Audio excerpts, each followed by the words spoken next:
علامہ ابن جوزی رحمۃ اللہ تعالی لکھتے ہیں اللہ پاک کے آخری نبی رسول مقبول علیہ الصلوۃ والسلام نے فرمایا میرے پاس جبریل امین حاضر ہوئے، عرض کی یا رسول اللہ صلی اللہ تعالی علیہ وسلم قیامت میں ایک نوجوان کو لایا جائے گا، وہ غمگین ہوگا، رو رہا ہوگا، فرشتے اس کو لوہے کے گرزوں یعنی آئرن راڈ سے اسے ہانک رہے ہوں گے، وہ نوجوان 1000 سال تک الامان الامان پکارتا رہے گا لیکن اس کو امان نہیں دی جائے گی۔ پھر اس نوجوان کو 1000 سال کے بعد رب قہار کی بارگاہ میں پیش کیا جائے گا، اللہ پاک فرشتوں کو حکم دے گا کہ اسے منہ کے بل جہنم میں ڈال دو۔ جبریل امین کا بیان سن کر رسول اکرم صلی اللہ تعالی علیہ وسلم نے فرمایا اے جبریل یہ کون ہوگا؟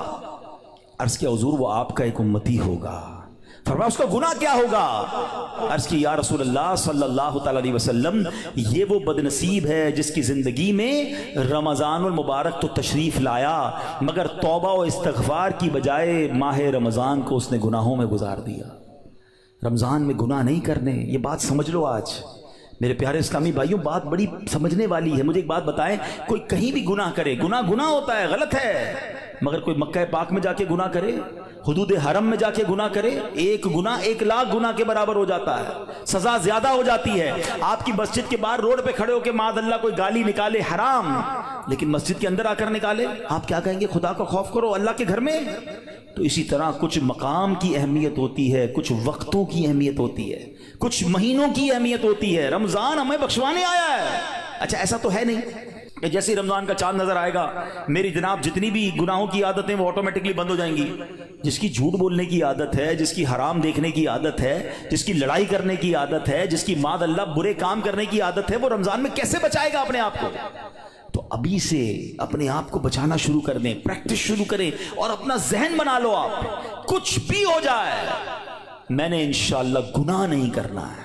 رمضان میں اپنے آپ کو گناہوں سے بچانا ہے۔ میرا موبائل اگر گناہوں کی طرف لے جاتا ہے مجھے موبائل نہیں چاہیے، میں بھلے وہ چھوٹا والا موبائل لے لوں یا کم از کم یہ پیجز اور یہ بہت سارے جو سافٹ ویئر اپنے موبائل سے نکال دوں، کیونکہ کہیں میرا موبائل ہی مجھے گناہ نہ کروا دے۔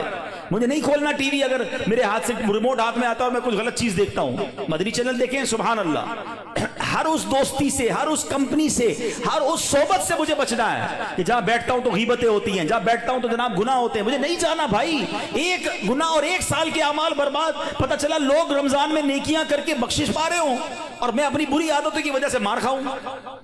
یہ بہت سخت عذاب ہے۔ دیکھیں آپ نے سنا نا کہ 1000 سال تک وہ الامان پکارتا رہے گا مگر اس کی پکار نہیں سنی جائے گی۔ خدا را یہ مہینے میں قدر کرنی ہے، یہ مہینہ میری اور آپ کی بخشش کے لیے آیا ہے، یہ ہمارے اعمال نامے کو بہت زیادہ انشاءاللہ امپروو کرنے کے لیے آیا ہے۔ اللہ کرے کہ ہم اس مہینے کے بارے میں سوچیں۔ ایک اور انداز میرے آقا کا کیا تھا، بی بی عائشہ صدیقہ رضی اللہ تعالیٰ عنہا فرماتی ہیں جب رمضان کا مہینہ تشریف لاتا تو پیارے آقا علیہ الصلوۃ والسلام عبادت پر کمر باندھ لیا کرتے ہیں۔